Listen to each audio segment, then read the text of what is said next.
দেশে ফিরিয়ে আনা হবে গণহত্যার অভিযোগে করা অধিকাংশ মামলার প্রধান আসামি শেখ হাসিনা সহ অন্য আসামিদের বিচারের মুখোমুখি করা হবে আন্তর্জাতিক অপরাধ ট্রাইব্যুনালে।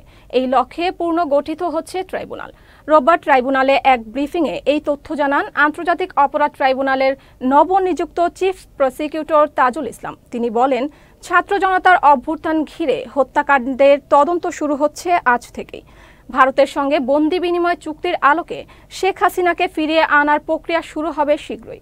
নবনিযুক্ত চিফ প্রসিকিউটর বলেন, প্রধানমন্ত্রী, আইজিপি যেই অপরাধী হোক না কেন, আইনের চোখে সবাই সমান। গণহত্যা মামলার অন্য আসামিরাও যাতে দেশের বাহিরে পালিয়ে যেতে না পারেন সেই বিষয়ে উদ্যোগ নেওয়া হবে বলেও প্রসিকিউশনের পক্ষ থেকে জানানো হয়। আমরা চাইব যে যেহেতু সম্ভাব্য প্রধান পারপিট্রেটর তিনি দেশ থেকে পালিয়েছেন, তাকে দেশে ফিরিয়ে আনার জন্য আইনি প্রক্রিয়া সেটা আমরা শুরু করব। বাংলাদেশের সাথে ভারতের অপরাধী প্রত্যার্পণ চুক্তি, যেটা এক্সট্রাডিশন ট্রিটি, সেটা সম্পাদিত হয়েছে 2013 সালে এবং তিনি শেখ হাসিনা সরকার তিনি যখন ক্ষমতায় ছিলেন তার সময়ই এই চুক্তিটি স্বাক্ষরিত হয়েছে। তিনি যেহেতু বাংলাদেশের গণহত্যার প্রধান আসামি হবেন বলে আমরা মনে করছি, বা অধিকাংশ মামলায় তাকে আসামি করা হয়েছে, সুতরাং এই প্রক্রিয়া শুরুর মাধ্যমে আমরা আইনগতভাবেই তাকে বাংলাদেশে ফিরিয়ে এনে বিচারের মুখোমুখি করার জন্য চেষ্টা করব।